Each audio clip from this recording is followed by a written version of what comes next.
Hey Gators and sports fans, get all your Gator talk, news, analysis, and opinions on the Pod Up with Matthews in the Morning podcast. Find us on your favorite podcast platform or watch us on Facebook Live between 8 a.m. and 9 a.m. every weekday. Pod Up, because we are Gator fans. So say it's great to be a Florida Gator. Good morning and welcome to a Monday edition of Pod Up with Matthews in the Morning from the Crime Prevention Security System Studios, large enough to serve you, small enough to care. Hope you survived your weekend. Had a lot of preseason football to watch. We're going to be joined here in just a second by Corn Dog, JC himself, back from his National Lampoon's vacation. And then we'll be joined by Scott Carter from FloridaGators.com. Get his thoughts on Florida football camp. They had a scrimmage last night. I'm not sure if Scott was there or not, but we'll get his thoughts. First, let's go to the Titan our hotline, and we're joined by JC. Good morning, JC. Yeah. All right, QB. I'm back in beautiful, cloudy, wet Florida.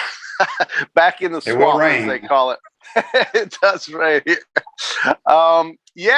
Look, I took from this preseason, these preseason games, I guess what I took from them was some of the effectiveness of these new quarterbacks. You had some pretty good games from these kids that are just out there, for the first time. And I guess, that's pretty encouraging for some of these teams. I thought, they are preseason games, so it's nothing to get too wound up about. The Rams game was about as dull as it can be. The Dolphins game, the Bears game was pretty good. I thought Justin Fields probably had the best weekend of some of the new quarterbacks due to the fact that he ran for one. I think he threw for one.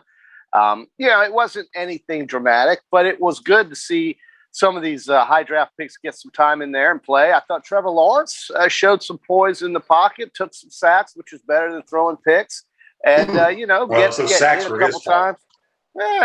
Getting hit is okay. I think it means that, there's a lot of stuff to work on, but, you pop right back up off the ground and you try again. And certainly, you want to stay away from injuries, right, QB? I mean, so, tackle football is the game, right? So you're going to get hit, and that's okay. I am concerned, though. My Jags, defensively, I don't know. And I think somebody tried to tell you how bad they were. Okay, John says here, John says on Facebook Live, brought to you by Metal Law. JC, you want to rethink your Jags prediction yet? No, I don't react after the first preseason game, but I do see where you would look at that and go, hey, man, are they going to stop anybody? And, I don't know what kind of effort was being put out there. And it's pretty clear that they're going to have problems on defense, baby. Do you realize, which they were horrible on defense last year, they're not going to be any better this year? I thought C.J. Henderson, I watched bits and pieces of it. I thought he played really, really well. He did. But here's the thing. The Browns didn't even play any of their starters. Yeah. The entire backups, the 2s and 3s went up and down the field in the Jaguars, is my point.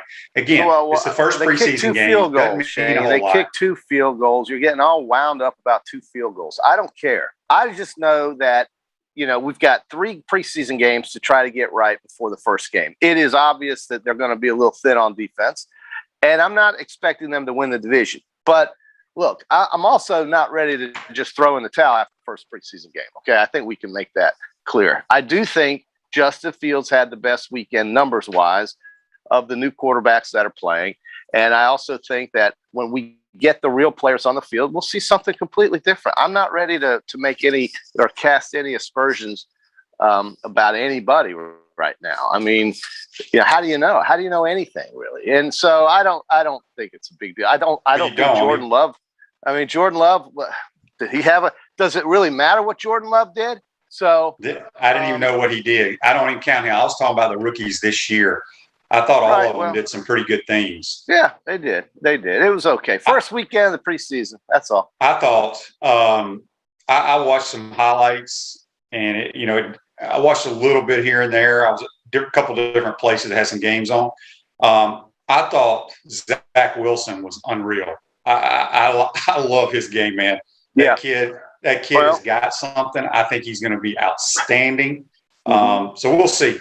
But the Jags, I watched a little bit of that. Trevor's, he's exactly what you thought he was going to be. He held the ball a little too long at times, which he even said in his post-game comments that the sacks were on him. But the Jags, I'm telling you, they ain't a very good football team.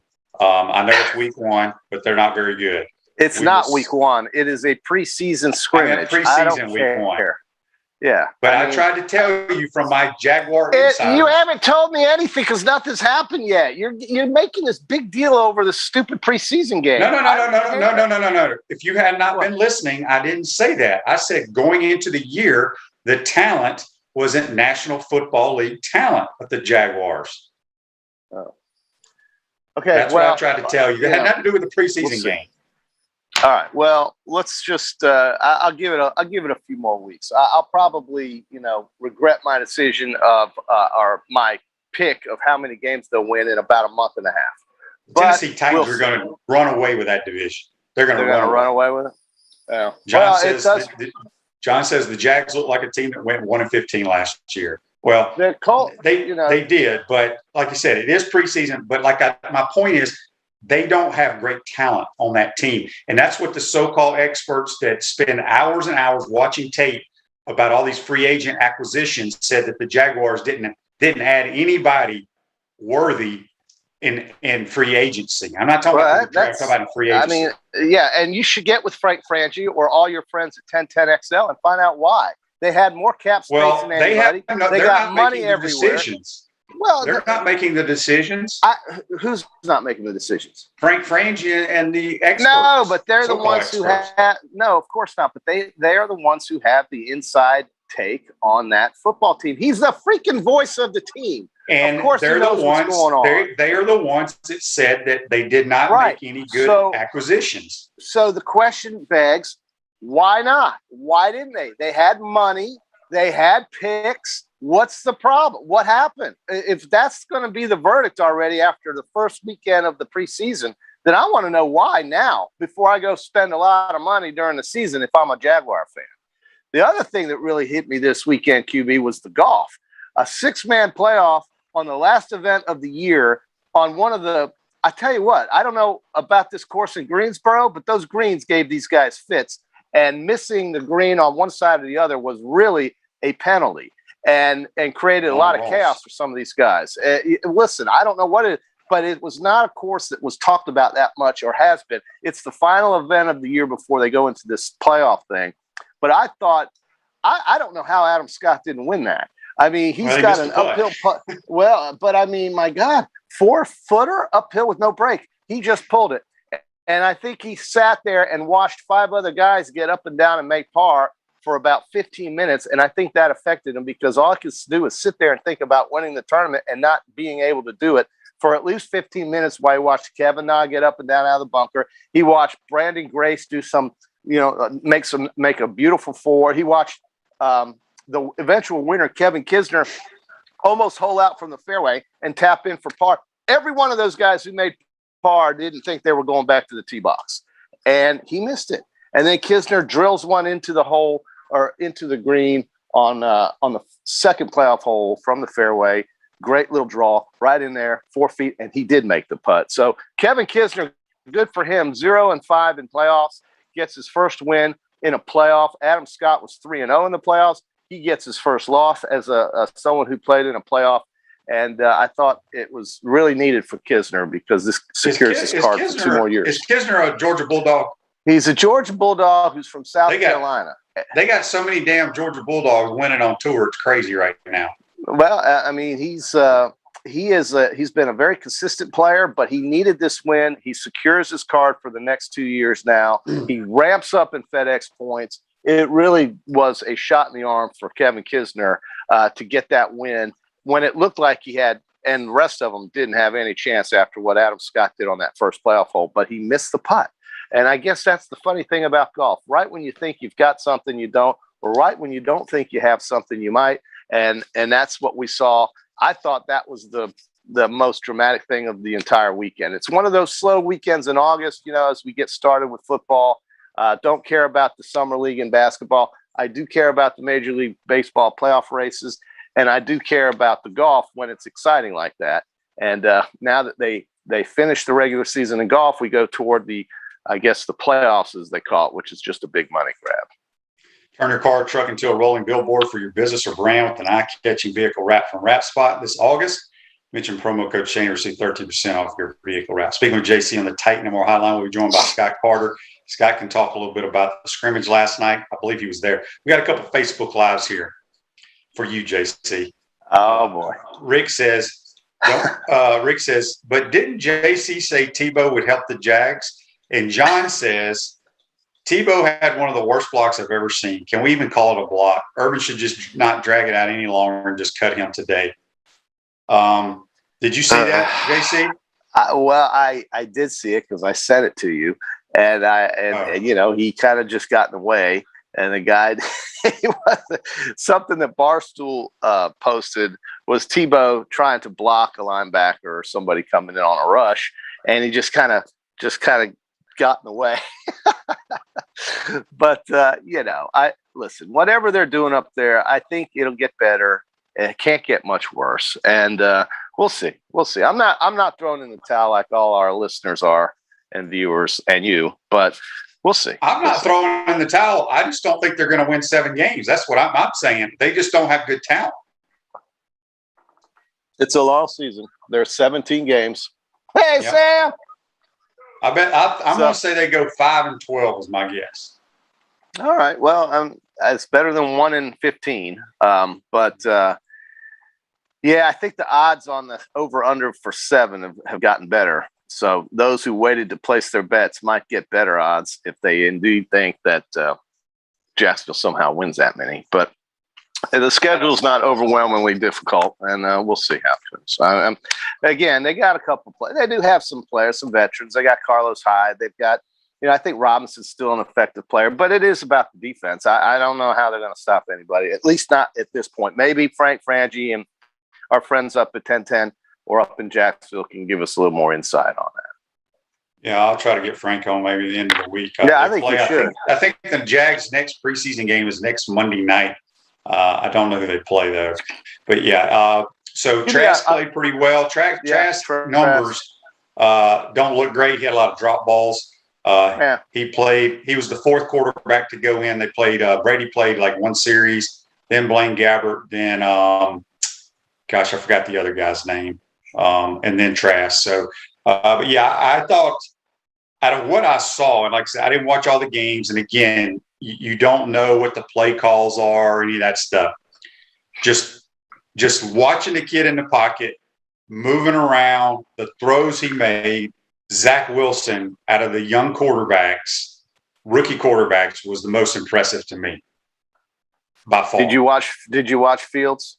I did. I watched a lot of him. I thought he was okay. What he did was he ran around against a bunch of guys that ain't going to be making the team is what he did. But Zach Wilson against the Giants in the first couple of series, dude was throwing darts, and he looked good. So we'll see. Mm-hmm. Again, it's week 1. Yeah, you can't really read into that's the thing. Preseason football in the NFL is so vanilla. I don't think people realize how vanilla it really is. But like I said, the Browns didn't even play out of their 22 starters. I think only 4 of their starters played in that entire game.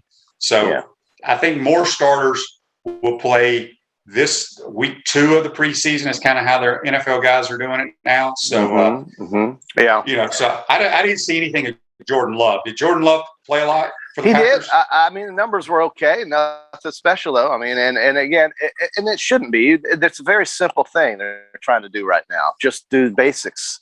And I don't think there's any real sophistication to any type of offense at this point. They're just getting out there and getting their feet moving. But I like you said, the second game will be a little bit more enticing, I think, for a viewer because the right players will be playing. And then in the third game, which is really the 4th game, if you look at it from last year, hardly anybody will play, and they'll just make their cuts and get on with the season, which is the first weekend after Labor Day, which is just over 2 weeks from now. And I'm trying to make some decisions on what my Labor Day plans are going to be. What was this tweet that Pat Dooley sent about no tailgating potentially? And then Scott Strickland comes right back and tweets, Pat, maybe somebody hacked your account, but we'll see you outside the swamp on September 4th. I think Pat's catching a lot of heat for that. I don't know if it's his, what happened with that. I don't know if he really felt that way or if somebody went into his account somehow. Well, he said, I think the tweet. Did you talk to him?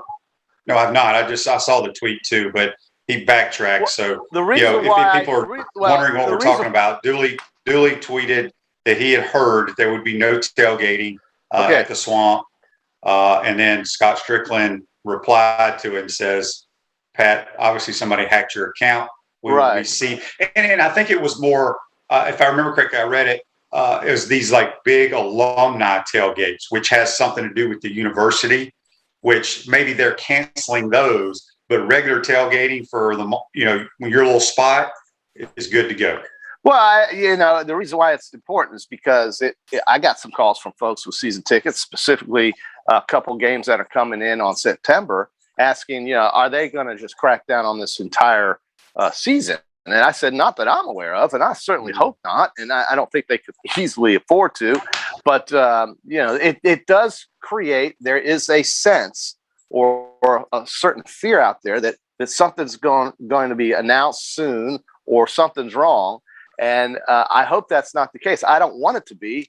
And certainly I think it would be dreadful for the university if they don't bring the fans, and so I think that will happen. I don't see that. I don't see that happening. I really don't. Well, that's good. I could be living in another world, but I just don't know how. Now, Alachua County is a little different at times, but I don't see how that happens in the Southeastern Conference across the board.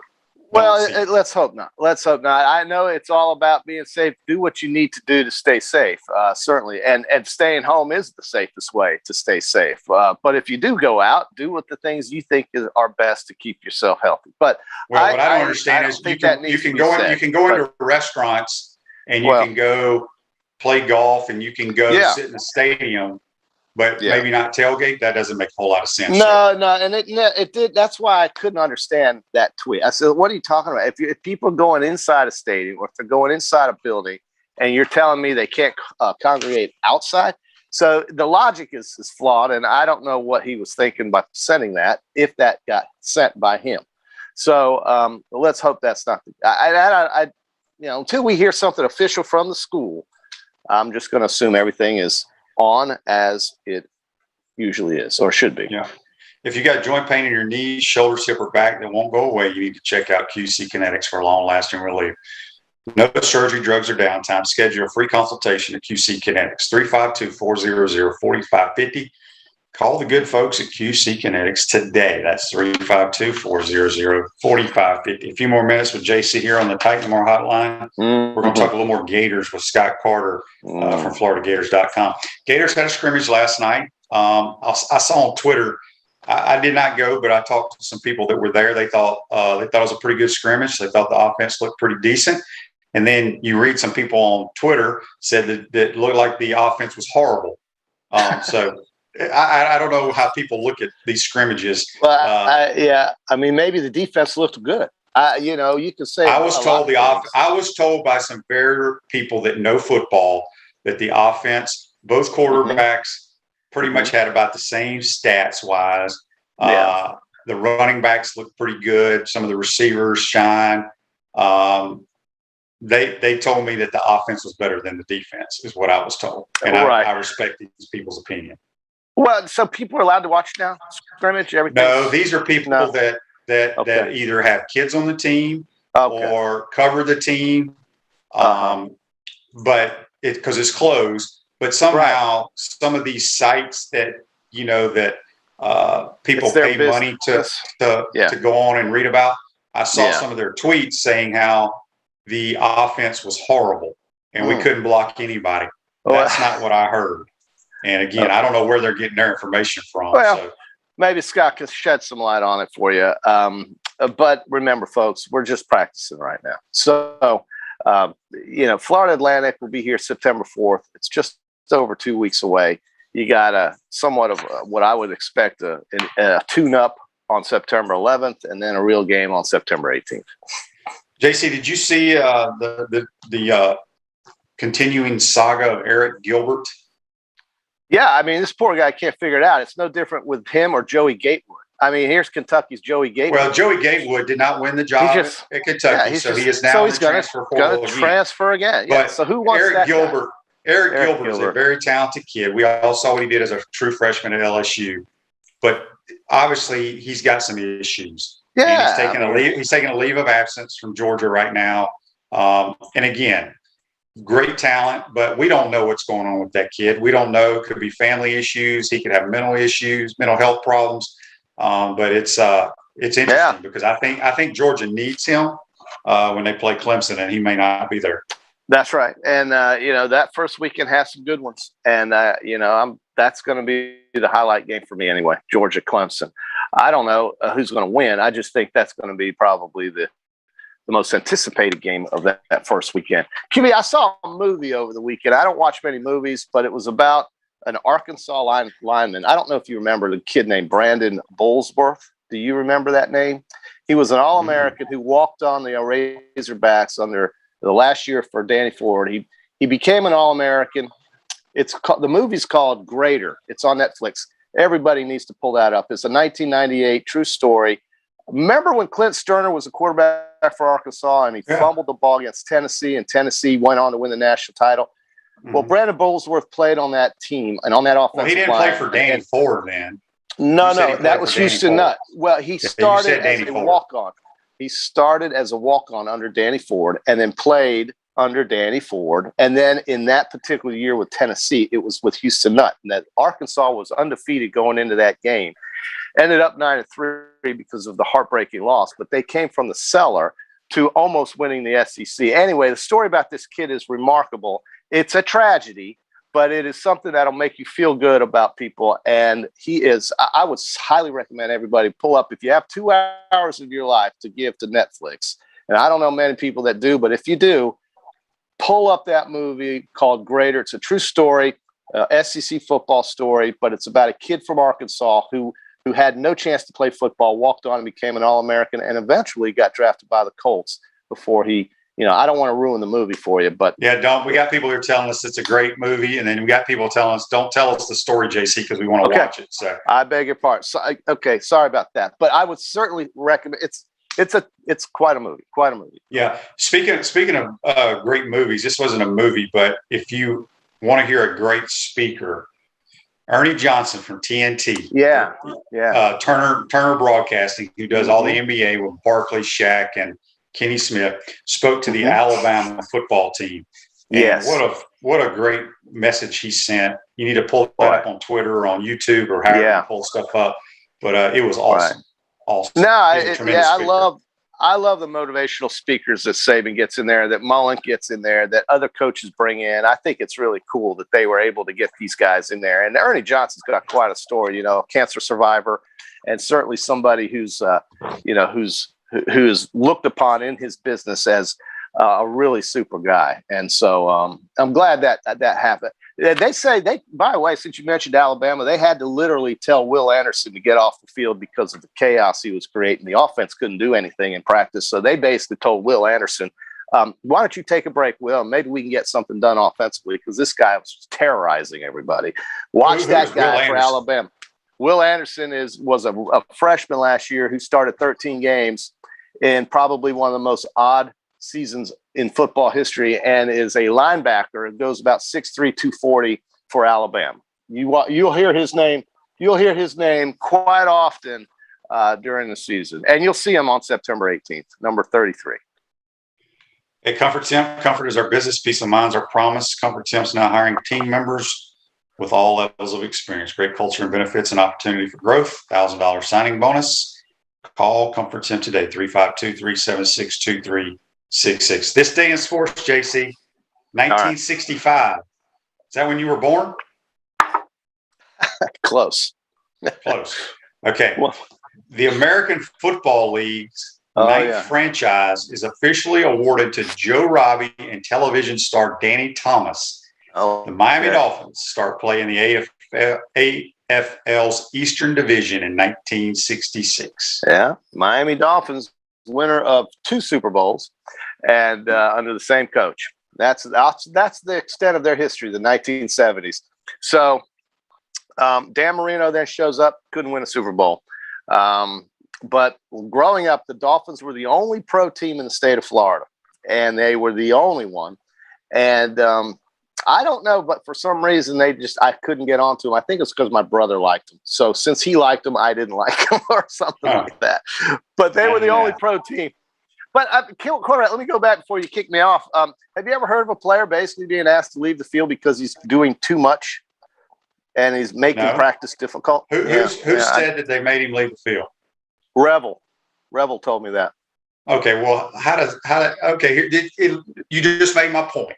Just like these people who on Twitter say that the Gator offense looked horrible yesterday. I'm just telling you what he told me. He told me they had to literally ask him to leave the field.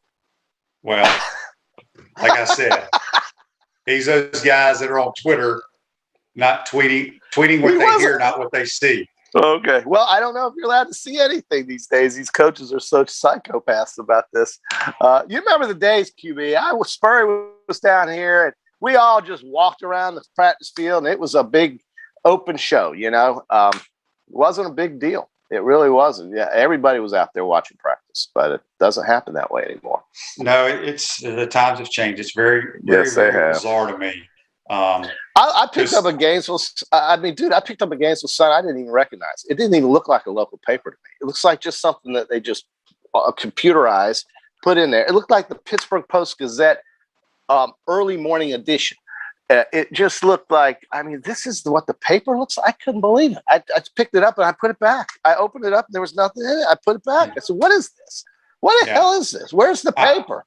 I've never understood why coaches get so paranoid about closing practice and that. Because here's the thing, JC. I'm going to give you a little tidbit here for you and all the worldwide listeners. Okay. Dan Mullen has the same plays as LSU, as Ole Miss, as Texas, as Alabama. There's not one coach that has any different plays than the other coach because it's football. There's only, this is what you run. Okay. Nobody does anything. Nobody has something that the other teams don't because football, everybody has the same thing. It all comes down to how you coach it, when you call it. And in a scrimmage, it's all about having the feel in the game and when calling it. But it just blows my mind to say, well, we don't want to show what we're going to do. Well, you have the same exact plays as the other team. You understand what I'm saying? I do. And maybe they just don't want anybody to see what guy limps off the field or what guys. That's more what it is. That's got to be what it is because, that would tip. But again, you're going to announce whether somebody's playing or not before the game starts, but then that leads to preparation. And maybe that's what this is all about. Ask one of your coaching friends. You know more coaches than I do. Well, most of the coaches that I'm close with, they agree with my philosophy that it doesn't matter.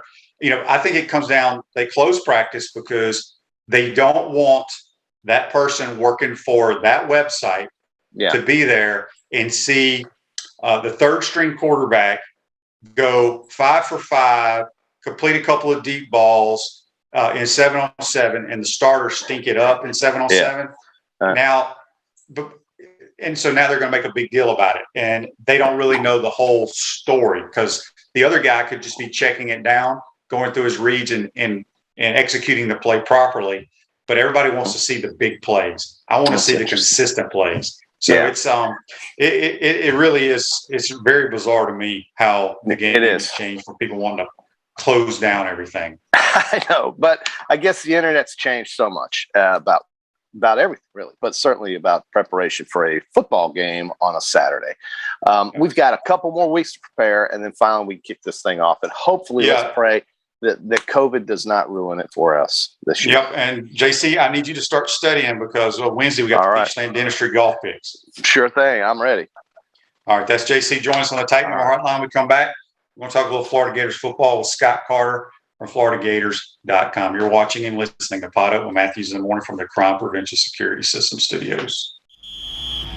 We want to take this moment to thank all our sponsors who keep the show going and pay the bills. Our gridiron sponsors are Crime Prevention Security Systems, large enough to serve you, small enough to care. Titan MRI, Gainesville's only locally owned and operated MRI facility. Meldon Law, won't back down. Peachland Dental, Gator Nation's first choice for dentistry in Port Charlotte. Comfort Temp, comfort is our business, peace of mind is our promise. QC Kinetics, non-surgical regeneration, live pain-free. South State Bank, Celebration Point Town Center, Chris Doring Mortgage.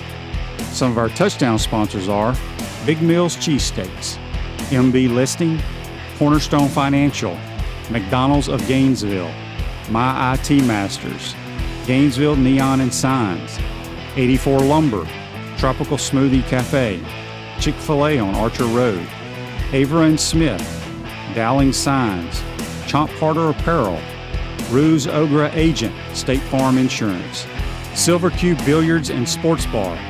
If you are interested in promoting your business on the show, visit potupwithshane.com and click the advertise button.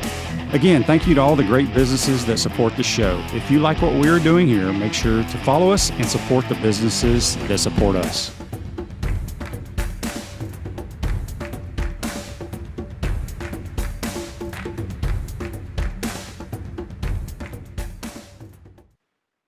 Welcome back to the Crime Prevention Security System Studios, large enough to serve you, small enough to care. Celebration Points where the Gators go to celebrate with premium brands like Regal Cinemas, Bass Pro Shops, Nike, Le Macaron French Pastries, International Diamond Center, and the HBC's new restaurant, Spurrier's Gridiron Grill, Gainesville's hottest new restaurant. We will see you at Celebration Point where the Gators go to celebrate. We're now going to go back to the Titan MR Highline and be joined by senior writer at FloridaGators.com, Scott Carter. Good morning, Scott. How are you? Hey, Shane, what's going on, man? Not much. Well, we're in the thick of things, Scott. Not too much longer till we'll be talking about the FAU Owls, the season opener. But just, I know you cover the football team. I don't know how much you've been out at practice, but what can you tell us? Anything jump out at you so far from Gator spring football? I mean, not spring, but fall practice. Okay. Yeah, I've been out to a couple practices and went out to the scrimmage last night just to get a better look. And, I'm like most other people, I'm going to watch the quarterbacks when there's a new quarterback going to lead the team. And, I watched Emory and Anthony. I thought both had some good moments. I think Anthony Richardson certainly is holding his own in whatever battle there is here. I mean, I know, Mullen, and we're all kind of looking at Emory as the guy, as we should.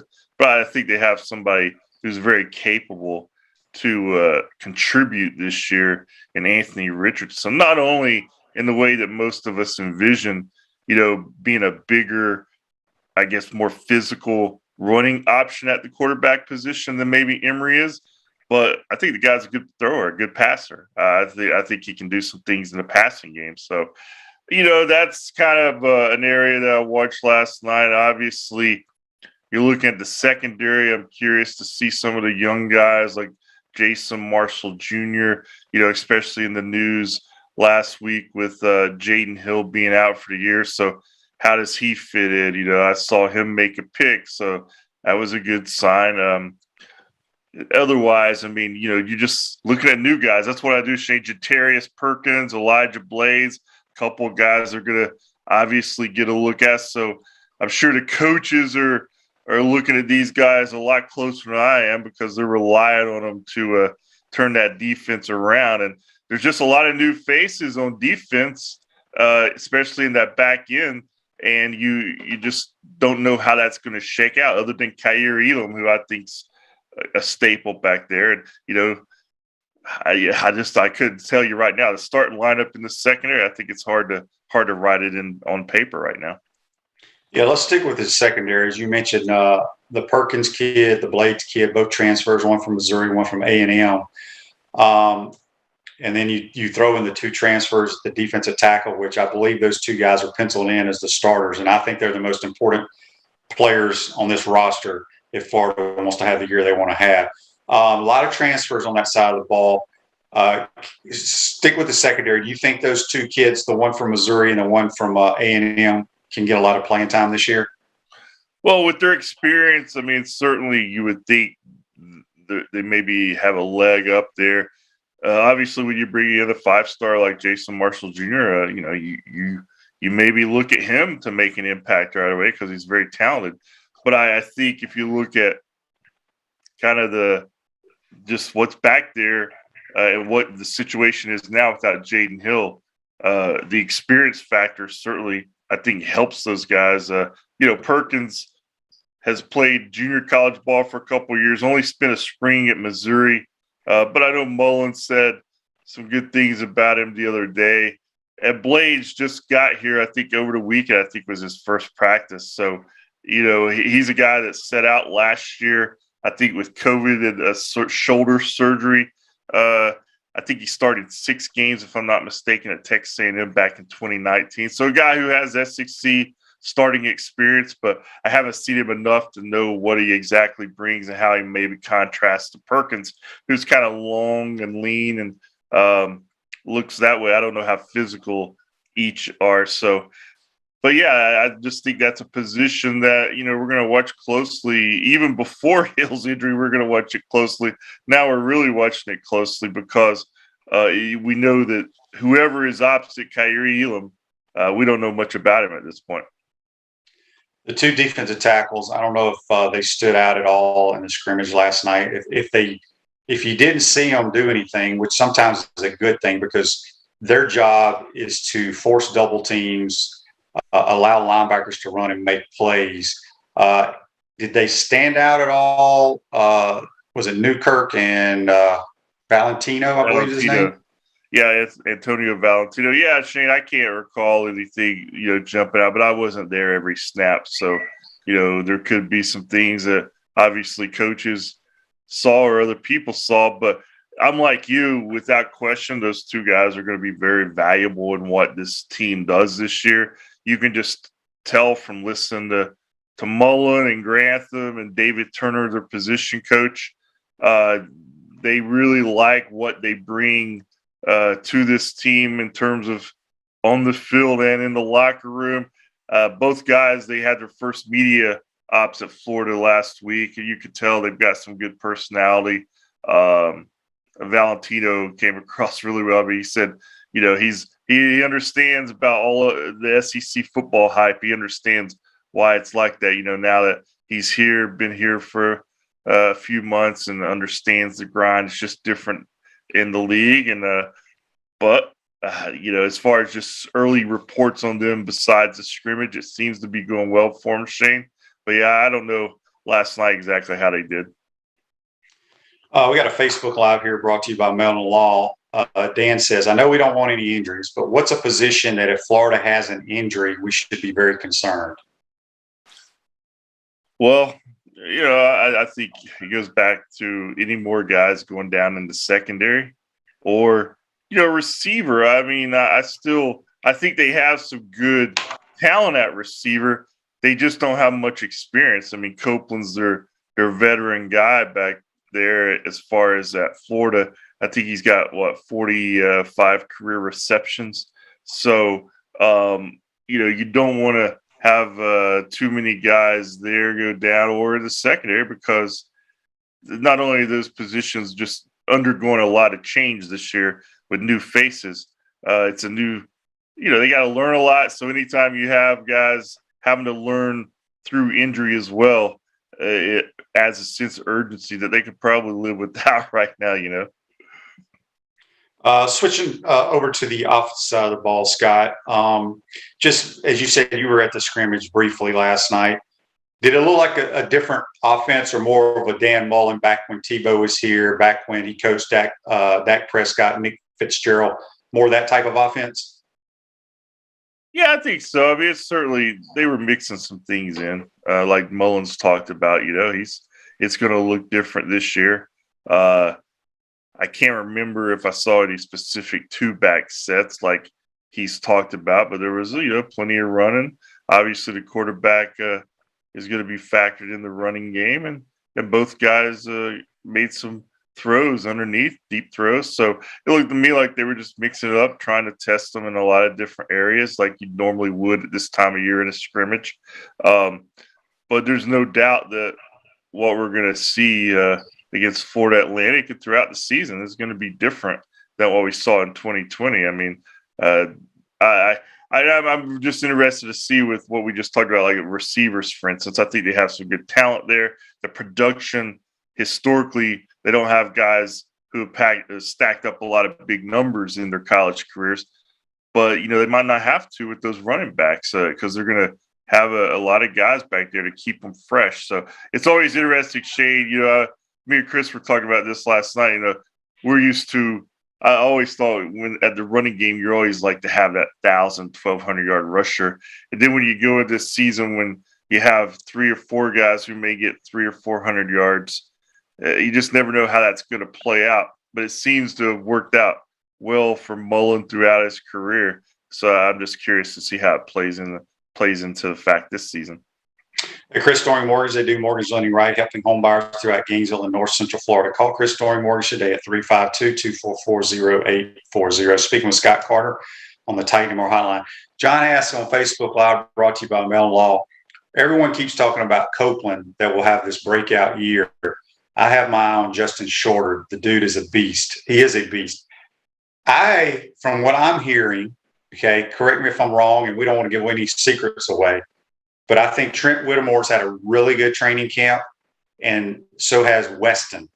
Have you heard anything about those guys, Scott?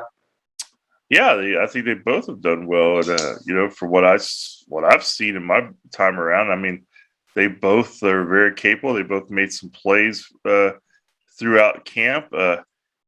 I like both of those guys. You're right. I think is it John who said that, or your caller there? I think what he's pointing to it's a good point because I think we've all who's next in line. It's just natural. That's what you do when you're kind of projecting. And Copeland has been one of those guys that he came in with such, I guess, established credentials at the prep level. You're just automatically okay. This is their next big time receiver after Tony and Pitts leave. But Shorter, he's here for a reason. I think he's he's one of the few 5-star guys they have on the roster out of high school, although he didn't come directly to Florida. He went Penn State first. I know he had a big catch last night. And they like him. They're going to need Justin Shorter. I mean, there's no question about it. So I think him, Copeland, Whittemore, you're looking at those probably are the kind of the 3 guys I think most have pegged as starters. But you also have Xavier Henderson, Jaquavius Frazier. Jamarcus Weston, Shane, he could be that guy that's very intriguing that we haven't seen a lot. And he could be the guy who explodes beyond anybody else because he's kind of been under the radar so far in his career at Florida, but there's no doubt he's talented. Yep. Got a text here on the Titanmore text line. Daryl says, guys, I'm looking for big things out of Trent Whittemore. I agree. And Joseph says on Facebook Live, Whittemore is a baller. Mike asks, Scott, and I don't know how you can answer this because it's way too difficult in my opinion because we don't know what plays are being called. Can you tell which QB picks up mismatches better? Yeah, Shane, I would just be a total guess on my part. I don't know. I mean, like I said earlier, I saw both guys make some plays. I think just my general takeaway is that I think Anthony Richardson is maybe a better passer than he's known for before his Florida career. So he's got an arm. But when we've seen Emory, I mean, we know Emory has an arm. It's just a matter of each of them being thrown into that pit and see how they come out of it. And that's what I think everybody wants to see at this point. Speaking of arms, let me ask you this, because I've been on record and I'm a firm believer of this. For us to have the season we want to have on offense, Scott, our quarterbacks have got to complete the easy throws, meaning if a back swinging out of the backfield, it's a shallow cross, somebody's wide open in the flat. Because usually, neither one of these guys are considered great throwers or accurate passers. Trask, we knew that ball was going to be completed. Sure. Did you see anything yesterday where they missed the, quote, easy throw? Not anything consistently. I mean, I saw some missed throws underneath. I saw some really nice ones down the field. I think both guys had their moments in that department. I think what you're saying, though, is it is very important because especially if it is going to be more of a underneath, because, Whittemore is more of a underneath kind of receiver. I mean, Malik Davis and the running backs who catch the ball out of the backfield, they're obviously going to be on the swing passes. And then you got your tight ends. We've heard a lot about, Gamble and Zipper and Nick Elksis. I mean, we've heard a lot about him in camp. So all those guys, they're not going to be 30, 40 yards down the field every time. Like maybe once in a while you get a Cope on a shorter down there. So those throws are going to be imperative. But, I don't think that's a big concern from my knowledge at this point with what's happening in camp. But it's something I'm sure will be stressed throughout the season. George asked here on the Titan MR text line, Scott, how was the offensive line play last night? They're horrible, Shane. No, I'm just joking. Let's start a rumor. They couldn't block anybody. Yeah, because that's the one position that's, most scrutinized. And again, I thought they were fine. I mean, I'm not sitting there charting every play or anything. So I don't want the people to think that's how I watch practice. And I'm grading each play. That's not the way I do it. So nothing jumped out to me thinking, man, these guys can't block anything. I mean, I just thought it looked like a pretty good scrimmage to me from what I saw. I thought they had some efficient plays. And you could tell. I mean, it's. I don't have to tell you, Shane. You've done this a million times. I mean, a scrimmage is not. It's a lot of times they're working on specific things, specific people, in specific spots. The end result they're wanting to see, but it's not sometimes the most important thing on a certain play if they're really trying something, designing something, No, you're exactly right. And that's why I don't understand how some of these people get their information about this guy was great, that guy. We don't know what was called. I mean, I could sit there. I've known football my entire life, been around it. I could sit there in that scrimmage and critique the left tackle, but I don't know what his assignment was on each play called. So it just blows my mind how people think they can make an assessment on someone when they don't even know what that kid's responsibility was on that play. Scott, we just got a text from Larry on the Titan MR text line. He wants to know, did Del Rio or Kitna get any action last night? I did see Del Rio in there for some series. If Kitna played, I don't remember it, but I do remember seeing Del Rio. He if you look back at when he got here, if you read about him before he got to Florida, one thing that always stood out to me was what I read was he's kind of got a nice feel for the game naturally at the quarterback position. And, you could tell that just watching him play, he does have a little bit of a feel back there for a young guy. Just it kind of comes natural to him in some of the movements, decision making. So, I mean, he looks like, to me, to be a guy who's just been on campus for a few months, he looks like he's fitting in nicely so far. Last thing for you, Scott, the running back room. Obviously, there's a ton of them there. A lot of guys that play. Dan likes to rotate them quite a bit. Anybody stand out last night at the running back position? I thought Lingard had some good plays. Probably the most I've seen him in action. You think Pierce is gonna? Pierce is pretty familiar with the fans and stuff, and I'd never seen when I've been out there a couple of times. I haven't seen too much of DeMarcus Bowman, so I saw him really. He's a smaller guy, runs low to the ground, quick cutter. But they were all, looked to me like they were all getting work. Malik was in there some. But I thought Lingard was just one guy that I was kind of curious to watch because I just haven't seen him in action much in his time at Florida. And he did make some nice plays, nice cuts. So they have a lot of options there. Mullins talked about himself. It's like, everybody's going to want the ball. They can get the ball some in the running game. They can get it to him in the passing game. You never know how these deep backfields work out, Shane. But I think if the guys just kind of accept their role and try to produce when they're in there. There's no doubt that Florida, one advantage the Gators will have this season, they can have a fresh backfield from, all 60 minutes. And it's easier said than done, I guess, but I'm going to be curious to see it just watching that all season. Yeah, it's going to be very, very interesting because I know kids want to play. They want to touch the football. They want to get their carries in. Keeping everyone happy could be an issue. Scott, last thing, as of now, everything's still full go. Packed house for FAU, tailgating, all that stuff. You haven't heard anything from the county or UAA about no tailgating or anything like that, right? Yeah, as of this morning, whatever time it is, Shane, 8:50, I have not heard anything. I know there was a rumor on Twitter yesterday that I think Scott Strickland responded to. So I follow the other Scott's direction on this, Shane. Unless he says something, my knowledge is that everything's going forward, which obviously that's what we're all hoping that it stays that way. And what is it? Less than 3 weeks now to the opener, man. Yeah. You got any good stuff coming out on FloridaGators.com for people to read? Just going to continue through the camp.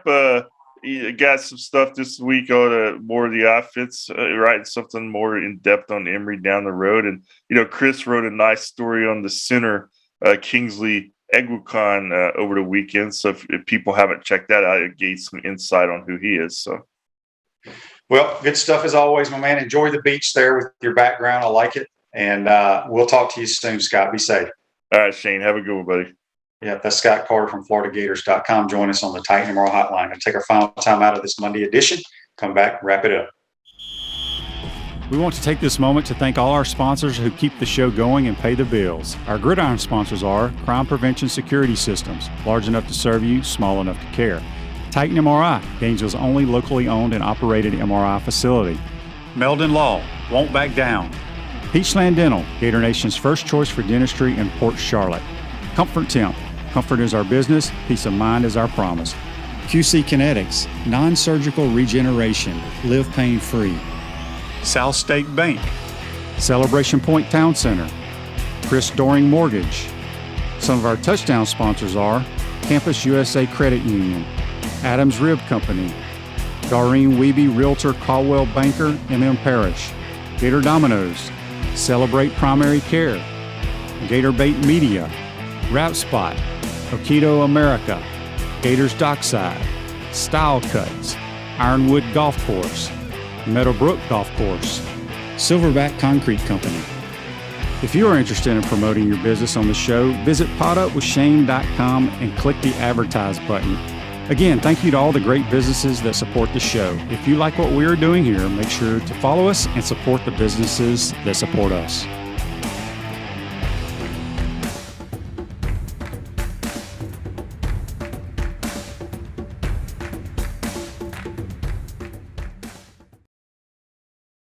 Welcome back to the Crime Prevention Security System Studios, large enough to serve you, small enough to care. Center State Bank is now South State Bank, but we still put business first. We understand that small business need a community business partner that they can rely on. South State Bank still has 4 convenient Alachua County locations. South State Bank, banking for FDIC. I want to thank JC and Scott Carter for joining us on the Titan MR Hotline. Tomorrow's program, make sure you tune in. We'll have Buddy Martin from the Buddy Martin Show. We're also going to have former Gator linebacker Fee Bartley will be joining the program. Fee was a teammate of mine back in the early 90s for Coach Spurrier. Stellar football player. We'll just get his thoughts of what's going on during his career and what he's up to these days over in the Jacksonville area. Make sure you tell all your friends and family to follow us and like us on Facebook Live, YouTube, Spotify, Apple Podcasts, any of those podcast platforms. Today's show's a wrap, brought to you by Wrap Spot. Be safe, folks. See you tomorrow. 1st and 10. Matthews, near side, wide open, Alonzo Sullivan. He may go.